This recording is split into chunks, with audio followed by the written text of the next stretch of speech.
आणि साहजिकच आहे मध्ये मध्ये जे काही दगडधोंडे येत आहेत त्या दगडधोंड्यांना ओलांडून तर जावंच लागतंय.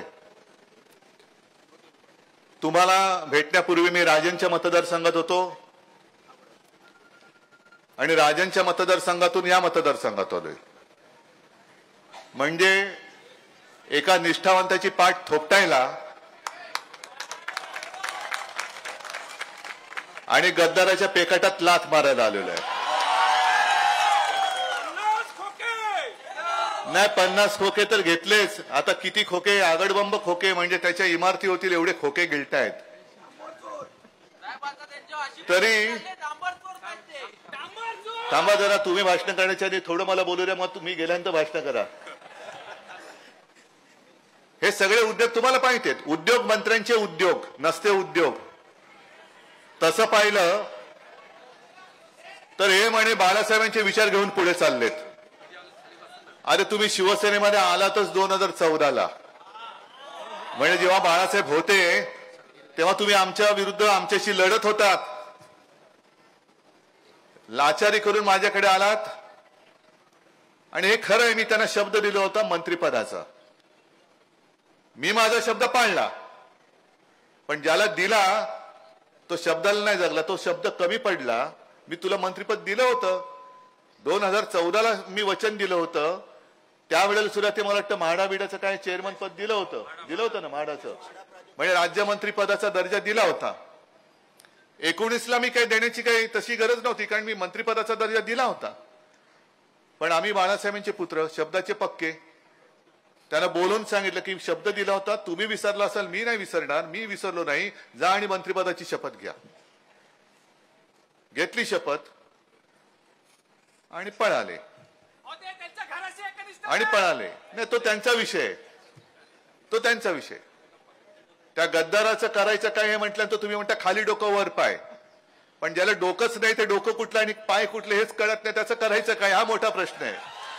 बिंडोक माणसाचं करायचं काय हा प्रश्न आहे. मला तुम्हाला भेटून मी राजनकडे जाणार आहे जेवायला. अरे टाळ्याने वाजवल्या, पण मला थोडी राजन भीती वाटते येऊ की नको. कारण मी येण्यापूर्वी ऑनलाईन बातम्या वाचतो. तुम्ही जेवणाला आमच्यासाठी काय मेनू केलं ते पण ऑनलाईन आलेलं आहे. आलंय ना, वाचलं ना, पुरणपोळी मोदक हे ते. आता आम्ही गेल्यानंतर पुन्हा त्याचा खर्च मांडायला ते नालायक अधिकारी तुमच्याकडे आले तर माझी जबाबदारी नाही. नाही, अशी जबाबदारी टाळणार नाही, तुमची पूर्ण जबाबदारी माझी आहे. पण नीच माणसं कशी असतात हे राजांनी मला दिले. त्यांच्या घरी ते कुठे हे तेव्हा त्यांच्या घरी आल्यानंतर, कारण अडकवायचं नाही याला, मग ती मालमत्ता किती, म्हणजे तुमचा लोकप्रतिनिधी किती भ्रष्ट आहे. त्या भ्रष्टपणामध्ये त्यांनी जे किमती लावलेल्या आहेत, लाकडी चेअर व बाळासाहेबांचा फोटो, म्हणजे बाळासाहेबांची जी खुर्ची, ज्या खुर्चीने कुठे हा फोटो इकडे, ही बाळासाहेबांची खुर्ची, त्याच्यात बाळासाहेबांचा फोटो आहे. पण ज्या वेळेला त्या फोटोच्या ऐवजी बाळासाहेब होते, त्याच बाळासाहेबांनी मोदींना जर वाचवलं नसतं तर मोदींची खुर्ची मोदींना मिळाली नसती. त्या खुर्चीची किंमत हे नतद्रष्ट लावतायत.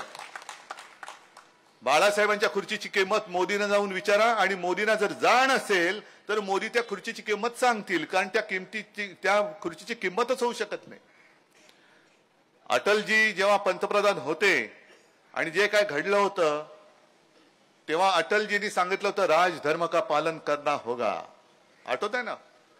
म्हणजे आडवाणी साहेबांना आता भारतरत्न दिलं, नशीब आठवणीत राहिले, नाही तर सगळ्यांना दूर करून मीच एकटा, मी म्हणजेच देश, मी म्हणजे सगळं काही, अशी काही जणांना एक फरफरी आलेली आहे.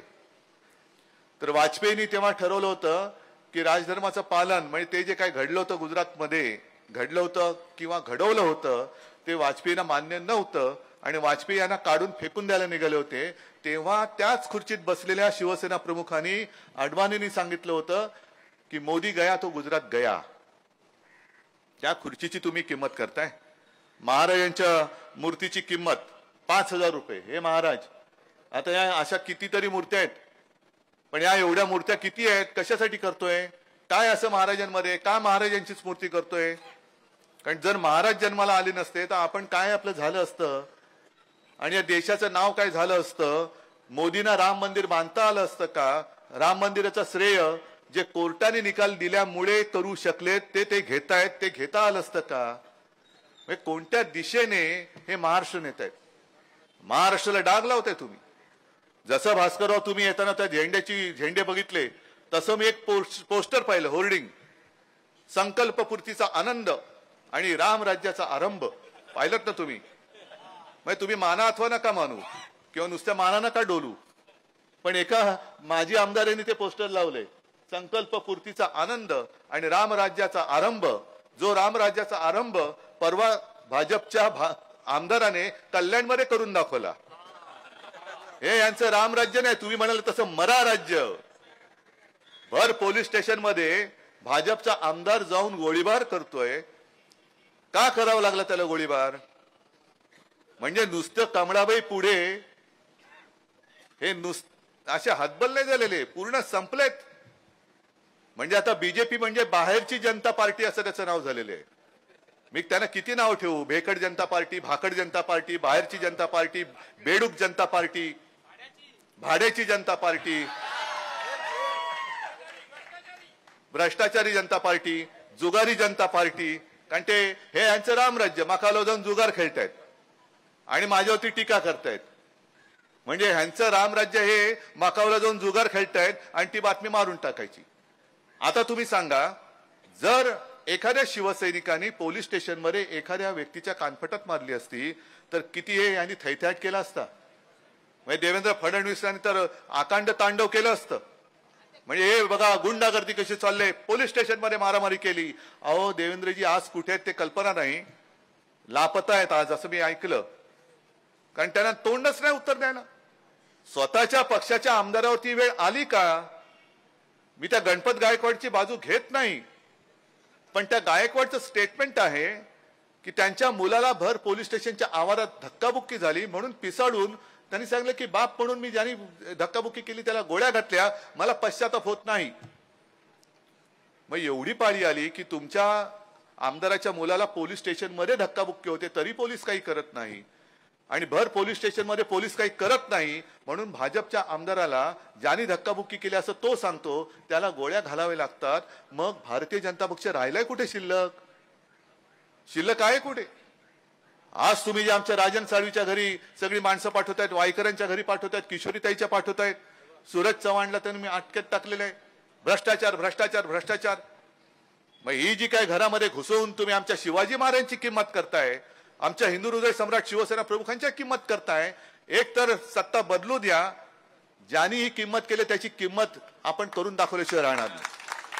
आणि एवढंच नाही तर ज्यांनी आदेश दिले, ज्यांच्या आदेशावरनं तुम्ही ही किंमत करण्याचं धाडस दाखवलं, त्यांची सुद्धा किंमत काय, त्यांची लायकी काय हे आम्ही दाखवल्याशिवाय राहणार नाही.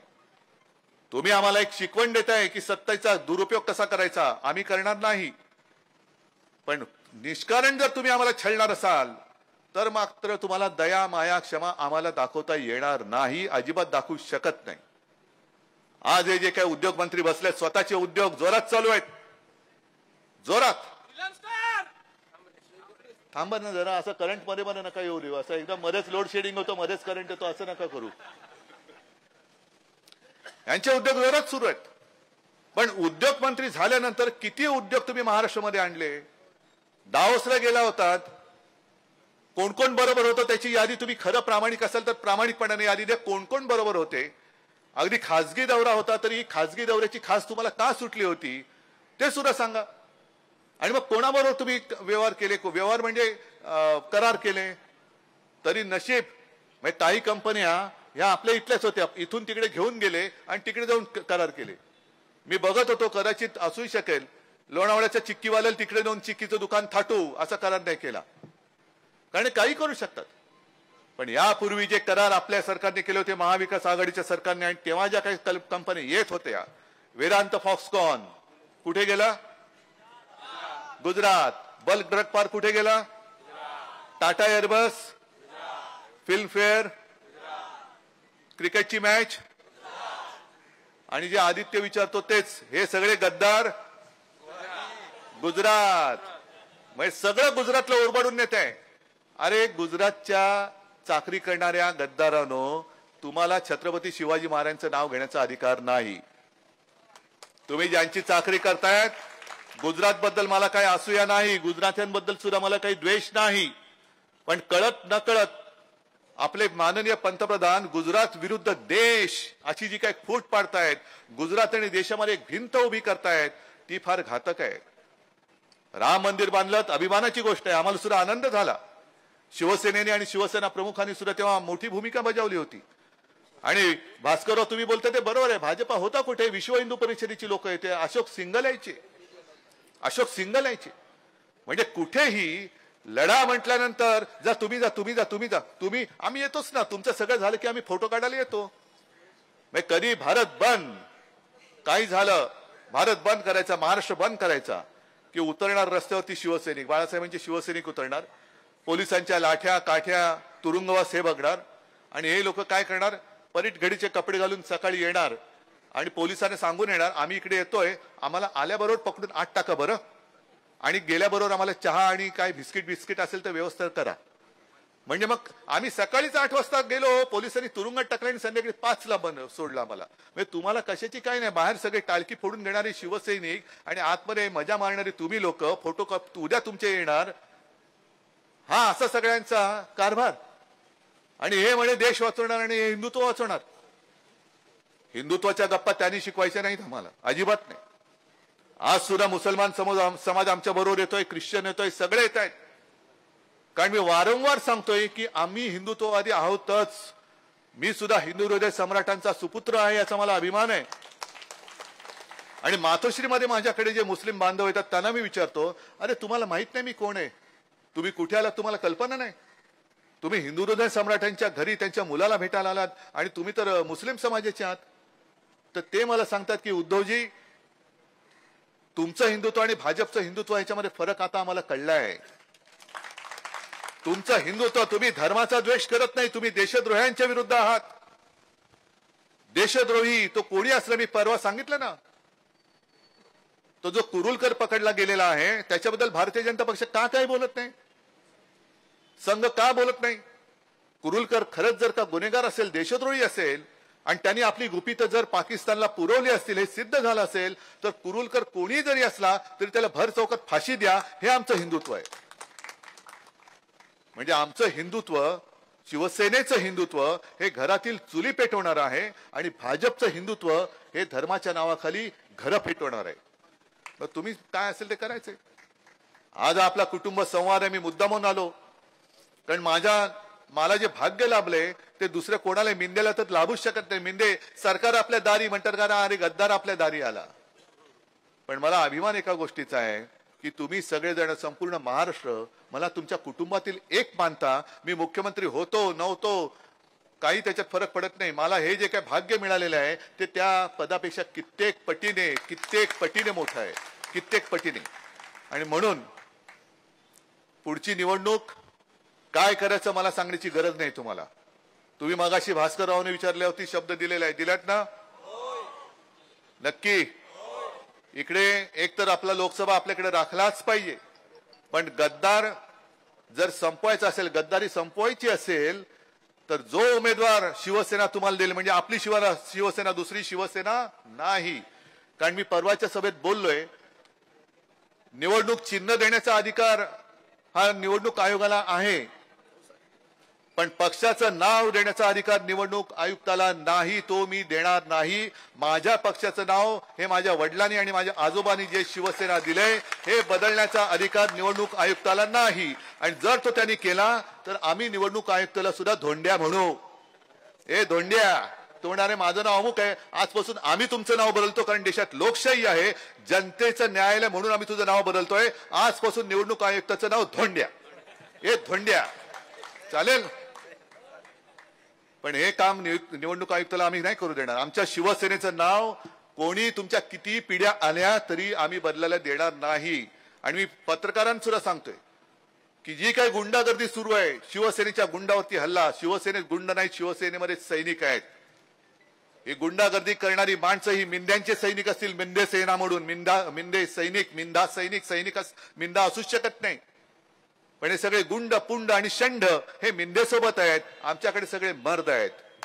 आणि तो मर्दपणा या निवडणुकीमध्ये दाखवाल आणि या गद्दाराचं डिपॉझिट असं जप्त कराल की पुन्हा कधी या रत्नागिरीमधून गद्दारीतला ग कोणी उच्चारणार नाही ही खात्री बाळगतो आणि आपल्या सर्वांची रजा घेतो. जय हिंद, जय महाराष्ट्र.